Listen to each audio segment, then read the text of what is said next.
নমস্কার, আমাদের YouTube channel গালভরা গপ্পে আপনাদের সকলকে স্বাগত। বাংলা সাহিত্যের বিভিন্ন সময়ের সাহিত্যিকদের রচনা দিয়ে সাজানো আমাদের এই ইউটিউব চ্যানেল। আজকে আমাদের নিবেদন শীর্ষেন্দু মুখোপাধ্যায়ের লেখা একটি গল্প, রাত যখন 12টা। পাঠের সুবিধার্থে গল্পটি কিছুটা পরিমার্জন করা হয়েছে। শুনতে থাকুন গল্পটি ভালো লাগলে লাইক করুন, কমেন্ট করুন, শেয়ার করুন বন্ধুদের সাথে, আর চ্যানেলটা সাবস্ক্রাইব করবার অনুরোধ রইল। আর হ্যাঁ, বেল আইকনটি প্রেস করে রাখবেন যাতে নতুন নতুন গল্পের নোটিফিকেশন পেতে পারেন। এই গল্পে গণেশবাবু একজন আদ্যপান্ত ভদ্র ও অমায়িক মানুষ, কিন্তু তার বৃদ্ধা পিসিমা, তার বাড়ির পরিচারিকা এবং তার ছেলে, এরা সবাই মিলে রাত 12টার সময় এক কোলাহল বাধায়। তারপর কি হলো, এই সব প্রশ্নের উত্তর পেতে হলে শুনতে হবে আজকের গল্প, রাত যখন 12টা।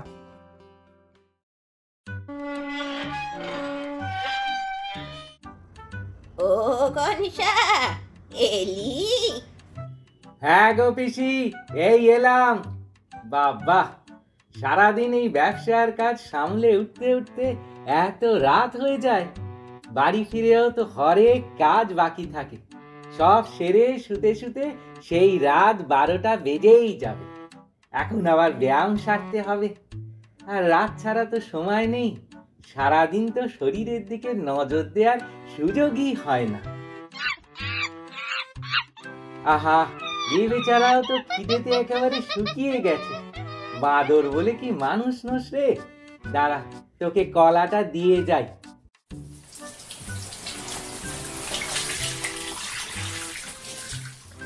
বাবা, ব্যায়াম স্নান সব সারা হলো।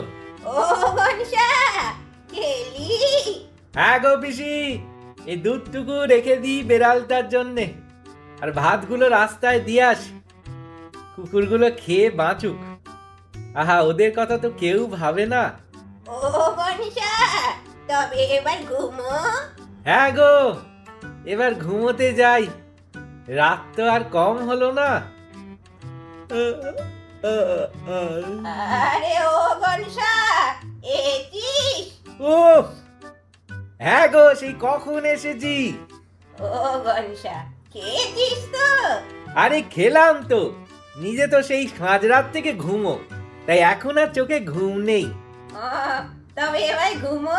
আরে ঘুমোতে আর দিচ্ছ কই, হেঁকে ডেকে ডেকে ওটা অস্থির করলে। বলি হচ্ছেটা কি গো দিদি?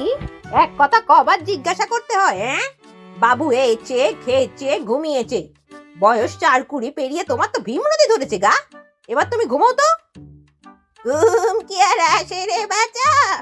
যা শীত পড়েছে এবারে, বাবা গো, আর একেবারে কালি হয়ে গেল। তোমার মাথাটাই গেছে দিদি। এই জ্যৈষ্ঠীর গরমে আমরা হাঁপাচ্ছি, আর ওনার এখন শীত লাগতে লেগেছে। গিরিশি নাকি? তাই বল, জ্যৈষ্ঠী মাস। আমি কি আর অত শত বুঝতে পারি বাচ্চা? তা কথা তো একই।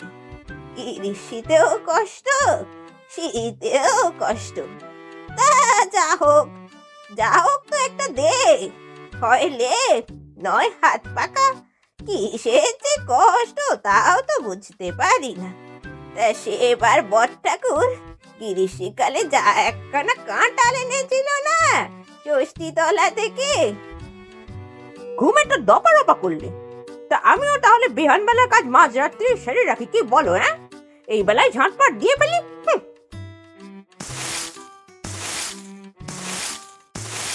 আরে ওই তো দামন মা উঠোন ঝাড় দিচ্ছে, তার মানে তো ভোর হয়ে গেছে। ওরে বাবা, দেরি হয়ে যাচ্ছে তো, এবার পড়তে বসতে হবে, নাহলে সবাই ভীষণ রাগ করবে। না, আমি বরং গ্রামার বইটা খুলে বসি। হ্যাঁ, ঠিক আছে। হ্যাঁ, আমি করি আই ডু, আমি করি আই ডু, আমি করি আই ডু। ওই আবার শুরু হয়েছে। আরে এদের জ্বালায় তো আর টেকা যাচ্ছে নি গো। ঘুম তো একেবারে মাথায় উঠেছে। গোবিন্দটা এমনি মাথা মোটা, কিছুতেই তো পাস করতে পারেনি, কিন্তু চিৎকার করি পাড়া মাথায় করি একেবারে রাত দুপুরে পড়তে বসেছে। আমার মুরগিগুলান অব্দি ঘুম ভেঙে কেমন হাঁকু পাকু করতে লেগেছে রে। এই তো মুরগি ডাকতে লেগেছে, তার মানেই তো ভোর হয়ে গেছে। তৈরি হয়নি বাবা, প্রাত ভ্রমণে এত দেরি করলে চলে? জয় ঠাকুর, জয় ঠাকুর, সবার মঙ্গল করুন। ও কানাই বাবুকেও তো ডাকতে হবে, যা ঘুম কাতুরে উনি। কানাই বাবু উঠুন গো, তৈরি হয়ে নিন।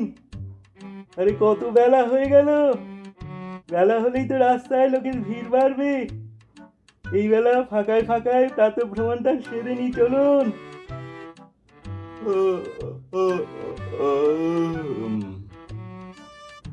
কি ভোর হয়ে গেছে নাকি? এ তো মাঝরাত বলে মনে হচ্ছে, এখনই যাবেন নাকি? আরে কোথায় মাঝরাত মশাই, দেখছেন না মুরগি ডাকছে বাইরে। তা বটে, কিন্তু ঘড়িতে তো রাত 12টা। আরে ঘড়িতে তো অনেক কিছুই বাজতে পারে, বন্ধও হয়ে যেতে পারে, কিন্তু মুরগি যখন ডেকেছে তখন অবশ্যই ভোর হয়েছে। চলুন চলুন, আর দেরি করবেন না। হ্যাঁ হ্যাঁ, এই পাঞ্জাবিটা গলিয়েই আসছি। হ্যাঁ হ্যাঁ, তাড়াতাড়ি আসুন দেখি।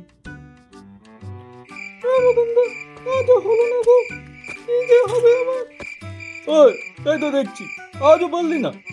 তোর তো দেখছি বড্ড মন্দ কপাল। মদনদা, এভাবে চললে যে জীবনে উন্নতি করতে পারবো বলো? সত্যি রে, নিজে পায়ে দাঁড়াতে গেলে কালুদার স্কুল ছাড়া কোনো গতি নেই, নয়তো লোকে চিরটাকাল ছিঁচকে চোর বলে দুয়ো দিয়ে যাবে রে। মদনদা, তোমার নগেনকে মনে আছে?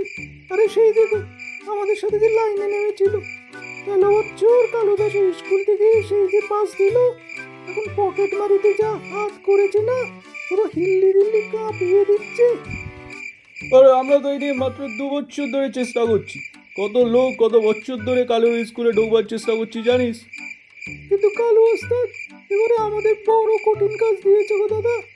এই গগন মল্লিক আর গণেশ বাবু, এদের বাড়িতে সেঁধনো কি মুখের কথা বলো?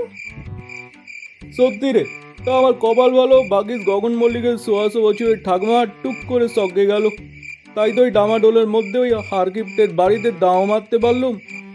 কিন্তু দেখো আমি কিরম ফেঁসেছি দাদা, গণেশবাবুর বাড়িতে মাঝরাতে যত হট্টগোল, কোথায় নিশুদ রাতে ঘুমের করে একটু স্বপন দেখবি তা নয়, আর এসো তো লোক রাত থেকে একবার যাত্রাপালা শুরু করে দেয় গো। এদের আক্কেল বলে কিচ্ছু নেই রে, সারা পাড়া একেবারে জাগিয়ে রাখে।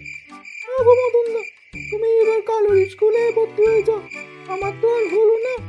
ওই চুপ কর তো, উপায় তো একটা করতেই হবে। লোকে বলতেই বলে চোরে চোরে মাস্তুতো ভাই, আর আমরা তো চোরও বটে মাস্তুতো ভাইও বটে। 2 ভাই যদি একসাথেই কালুর স্কুলে ভর্তি হতে না পারলাম তো মজা কোথায়? সে তো সত্যি তাই বলে। তুমি আমার জন্য ভর্তি হবে না দাদা?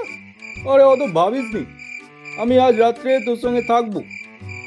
কালু কথাটা যদি জানতে পারে তাহলে বিপদ, দুজনকেই বাদ দিয়ে দেবে। না, খাওয়া দাওয়া হলো, এবার ঘুমোনো যাক।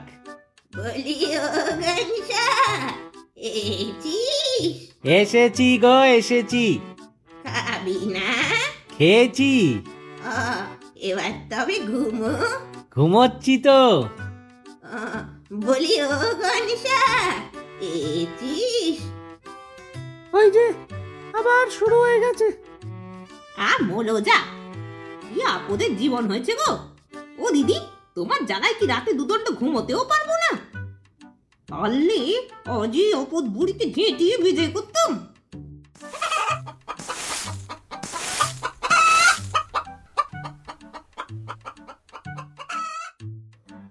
বলি ও কানাই বাবু, আর দেরি করলে যে সূর্যি উঠে যাবে। চলুন চলুন, এই ফাঁকে বেরিয়ে পড়ি।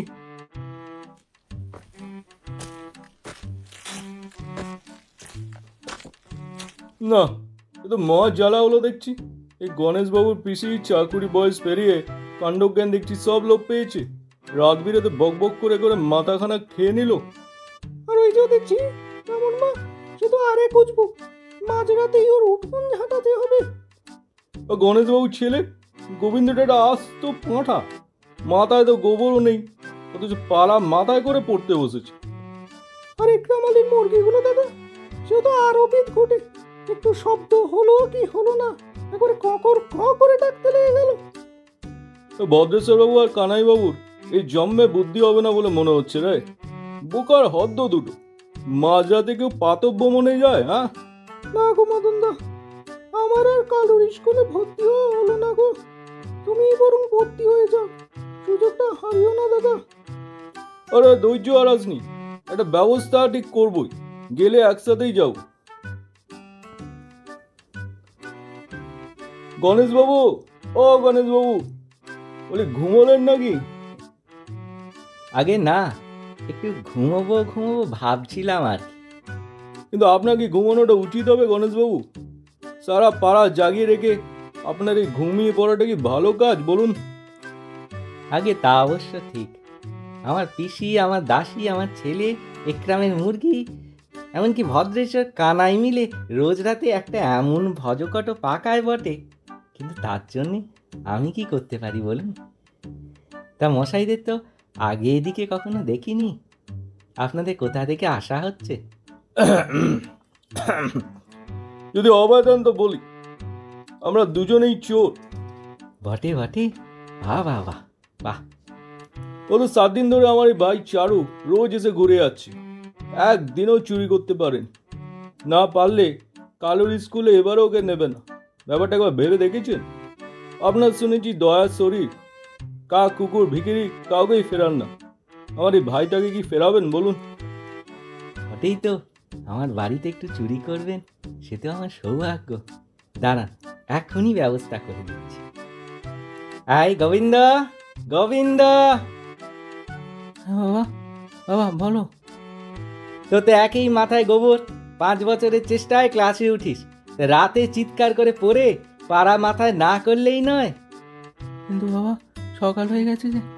কোথায় সকাল? তাকিয়ে দেখ দেখি। যা ঘুমবি যা, ভোরে উঠে পড়তে বসবি। আচ্ছা বাবা, তাই করবো। আর এই যে দামুর মা, পিসির মতো তোমারও কি মাথার ব্যামো হয়েছে নাকি? রাত বিরেতে ঝাঁটপাট দিয়ে তো ঘুমের 12টা বাজাচ্ছ। হ্যাঁ, আমার কি দোষ গো বাবু? দিদি তো নিজেই মাঝরাতে উঠে বকে বকে বাড়ি মাথায় করছে। যাও দেখি, তুমি এখন ঘুমোও গিয়ে। সকালের কাজ সকালে সারবে, বুঝলে?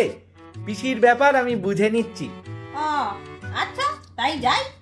পিসি, ও পিসি, বলি অনেক রাত হয়েছে তো, এবার শোবে যাও দেখি।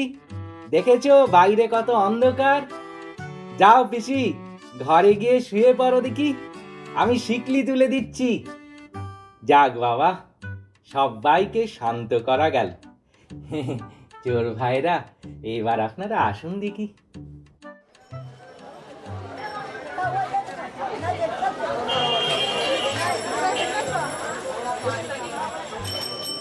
যাক, বাজারটা সারা হলো। এবার একটা পান মুখে দিয়ে শান্তি মনে বাড়ি ফিরি। ও ভাই পানওয়ালা, একটা মিঠে পাত্তির পান দাও দেখি, বেশ ভালো করে সেজে দিও কিন্তু। হ্যাঁ বাবু, এই যে দিচ্ছি। ও, তা বাবু আমায় চিনতে পারলেন? হ্যাঁ, তা একটু চেনা ঠেকছে বটে। আরে, তুমি সেই চোর ভাইয়া না? তারপর বলো, কেমন আছো? শরীর স্বাস্থ্য ভালো তো? তোমার আরেক ভাই কেমন আছে? কিন্তু তুমি পানের দোকানে, তোমাদের সেই কালু ওস্তাদের স্কুলে ভর্তি হওয়ার কি হলো? ও লাইন ছেড়ে দিয়েছি বাবু, বাজারে 2 ভাই মিলে পানের দোকান দিয়েছি। এ বাবা, আমার জন্য এমন হলো বুঝি? সত্যিই তো, আমার পিসি, ছেলে, ঝি গোলমালে পাড়া শুদ্ধ লোকের ঘুম নষ্ট হতো, আর তোমাদেরও বড় অসুবিধে হতো। কিন্তু শেষ অবধি ব্যবস্থা তো করে দিয়েছিলাম। তাহলে এই লাইনটা ছাড়লে কেন? আর বাবু, 2 ভাই তো একসাথে কালু স্কুলে ভর্তি হতে পারিনি। কালু ওস্তাদ নেয়নি। কালু ওস্তাদের কাছেই যদি শিখতে না পারলাম, তবে আর ও লাইনে থেকে কি হবে? এই এই নিন বাবু, পানটা ধরুন। মাঝে মাঝে আসবেন কিন্তু বাবু এই দোকানে, ভুলে যাবেন না যেন। আপনার উপকার আমরা 2 ভাই চিরকাল মনে রাখবো। আচ্ছা, আজ তাহলে চলি ভাই। হ্যাঁ, আবার আসবো। ভালো থাকবে তোমরা, আবার দেখা হবে পরে।